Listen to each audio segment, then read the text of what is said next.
दोस्तों, अगर आप शेयर मार्केट के अंदर निवेश करते हैं, चाहे म्यूचुअल फंड्स के थ्रू निवेश करो या डायरेक्टली स्टॉक्स के अंदर आप खरीदो या बेचो, तो आपकी नज़र जो क्वार्टर वन के रिजल्ट्स आ रहे हैं इन पर होनी ही चाहिए। तो ऐसे ही सबसे पहले क्विक स्टॉक अपडेट्स आपको दे देते हैं, ठीक है। और इसके बाद बात करेंगे फ्लेक्सी कैप कैटेगरी के म्यूचुअल फंड्स की। तो एल का जो रिजल्ट आया Q1 FY27 के अंदर, इसका नेट प्रॉफिट बढ़ते हुए देखने को मिला ईयर ऑन ईयर बेसिस पे। कितना? 23.98%। पावर ग्रेड का रिजल्ट थोड़े से ईयर ऑन ईयर बेसिस पे बैकफुट पर नजर आए, 0.89% से इनका प्रॉफिट गिरा है। संवर्धन मदरसन की बात करेंगे, नेट प्रॉफिट में ताबड़तोड़ तेजी देखने को मिली, 101.64% से ईयर ऑन ईयर बेसिस पे इनके नेट प्रॉफिट के अंदर उछाल देखने को मिली।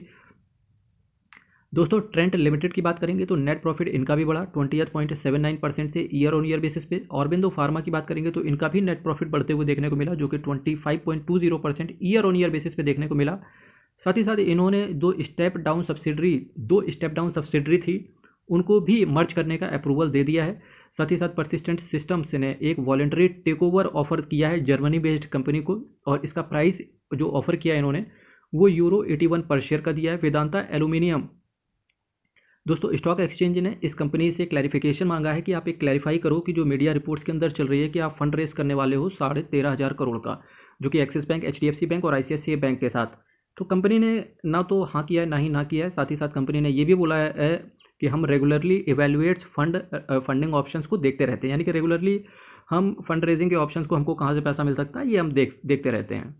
दोस्तों, अब बात कर लेते हैं फ्लेक्सी कैप कैटेगरी के म्यूचुअल फंड्स की। तो फ्लेक्सी कैप कैटेगरी एक ऐसी कैटेगरी है जहां पर small cap, mid cap, large cap तीनों का ही कंसंट्रेशन रहता है फंड मैनेजर के पोर्टफोलियो के अंदर। पर दोस्तों, यहां पर जो फंड मैनेजर जो सबसे ज़्यादा जो वेटेज देता है वो देता है लार्ज कैप्स को। यही मल्टी कैप कैटेगरी के म्यूचुअल फंड से अलग हो जाती है। मल्टी कैप के अंदर क्या होता है? 25% small cap, 25% large cap, 25% mid cap. साथ ही साथ 25% जो हिस्सा होता है बाकी का, वो फंड मैनेजर डिसाइड करता है कि हमको कहाँ रखना है। तो जनरली मल्टी कैप के अंदर वो स्मॉल कैप कैटेगरी को ज़्यादा स्थान देता है, लेकिन फ्लेक्सी कैप कैटेगरी के अंदर फंड मैनेजर लार्ज कैप को ज़्यादा प्रायोरिटी देता है। आज मैं आपके सामने जितने भी म्यूचुअल फंड्स की बात करूंगा वो सारे के सारे डायरेक्ट प्लान से रिलेटेड है। सबसे पहले म्यूचुअल फंड की बात करते हैं, LIC flexi cap mutual funds direct plan growth. इसका नेट एसेट वैल्यू 119.39 रुपीज़ का है। रिटर्न मैक्सिमम बात करेंगे तो 12.97% के CAGR के हिसाब से इन्होंने बना के दिया है। एक्सपेंस रेशियो की बात कर रहे हैं तो थोड़ा सा आपको ज़्यादा हायर साइड पे लग सकता है, 1.95% का है। मिनिमम SIP यहाँ ₹200 से शुरू कर सकते हो। नेक्स्ट म्यूचुअल फंड है PGIM India flexi cap mutual fund. इसका नेट एसेट वैल्यू 44.33 रुपीज़ का है। रिटर्न की बात करेंगे मैक्सिमम 13.91% के CAGR के हिसाब से इन्होंने बना के दिया है। एक्सपेंस रेशियो की बात करेंगे तो इसका एक्सपेंस रेशियो एक डिसेंट सा दिखता है, 0.83% का। दोस्तों, मिनिमम SIP यहाँ ₹1,000 से शुरू कर सकते हो। Nippon India flexi cap mutual fund की बात करेंगे तो इसका नेट एसेट वैल्यू 18.24 रुपीज़ का है। रिटर्न अगर मैक्सिमम में बात करेंगे तो इन्होंने 12.82% के CAGR के हिसाब से बना के दिया है। तो बार बार जो मैं CAGR टर्म बोल रहा हूँ, कंपाउंड एनुअल ग्रोथ रेट, इसको बोलते हो। और म्यूचुअल फंड की एक खूबसूरती होती है कि यहाँ पर रिटर्न आपको कंपाउंड होकर के मिलता है, और कंपाउंड का हिंदी मतलब है चक्रवृद्धि ब्याज। यही आपकी जो फिक्स्ड सेविंग्स वाली इनकम होती है जैसे FD RD, यही इसी चीज़ को अलग कर देता है। वहाँ पर सिंपल इंटरेस्ट फॉलो होता है, यहाँ पर रिटर्न कंपाउंड होकर के मिलता है।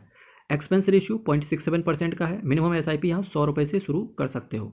तो Nippon India flexi cap mutual funds की बात हो गई। इसके बाद आदित्य बिरला सन लाइफ फ्लेक्सी कैप कैटेगरी के म्यूचुअल फंड की बात करेंगे तो इसका नेट एसेट वैल्यू दोस्तों ₹2,240 का है। और आप शायद इस चैनल पे सबसे बड़ी NAV का यहाँ पर रिव्यू चेक कर रहे हैं। एक क्विक रिव्यू ये चल रहा है दोस्तों, और हर म्यूचुअल फंड का इन डेप्थ एनालिसिस भी लेकर के आता हूँ, जहाँ पर मैं हर शेयर के बारे में बात करता हूँ, फंड मैनेजर के बारे में बात करता हूँ, एक्सपेंस रेशियो के बारे में बात करता हूँ, रिस्क रेशियोज़ के बारे में बात करता हूँ। इसके लिए दोस्तों चैनल को जरूर सब्सक्राइब कर लीजिए।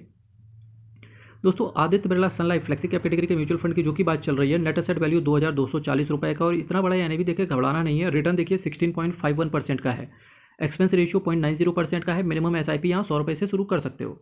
JM फ्लेक्सी कैप कैटेगरी के म्यूचुअल फंड की बात करेंगे तो नेट एसेट वैल्यू इसका 116.20 रुपीज़ का है। रिटर्न मैक्सिमम बात करेंगे 16.92% का CAGR दिया है। एक्सपेंस रेशियो 1.07% का CAGR दिया है। मिनिमम SIP यहाँ ₹100 से शुरू कर सकते हो। HDFC फ्लेक्सी कैप कैटेगरी के म्यूचुअल फंड की बात करें तो नेट एसेट वैल्यू यहाँ ₹2,300 का है। दोस्तों, नेट एसेट वैल्यू देखो 2,300, क्या शानदार दिया है। रिटर्न देखिए मैक्सिमम 16.23% का। एक्सपेंस रेशियो यहाँ 0.74% का है। मिनिमम SIP यहाँ ₹100 से शुरू कर सकते हो।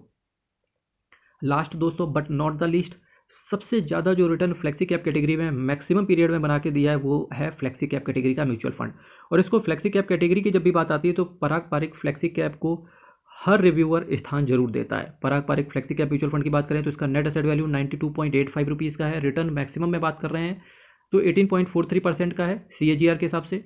एक्सपेंस रेशियो की बात करेंगे तो दोस्तों 0.68% का है। मिनिमम SIP यहाँ 1,000 रुपये से शुरू कर सकते हो। तो दोस्तों आज मैंने आपके सामने 7 फ्लेक्सी कैप कैटेगरी के म्यूचुअल फंड्स की बात करी। टोटल अगर फ्लेक्सी कैप कैटेगरी के म्यूचुअल फंड की बात करेंगे तो भारत देश के अंदर 65 से ज़्यादा फ्लेक्सी कैप कैटेगरी के म्यूचुअल फंड्स हैं। उन सभी 65 के 65 का आपके सामने इन डेप्थ एनालिसिस भी लेकर के आने वाला हूँ। बस चैनल को सब्सक्राइब कीजिएगा, वीडियो को लाइक कीजिएगा, वीडियो अच्छा लगे तो दोस्तों 2-4 कमेंट भी मार दीजिएगा। तब तक के लिए बहुत बहुत धन्यवाद। हर हर महादेव।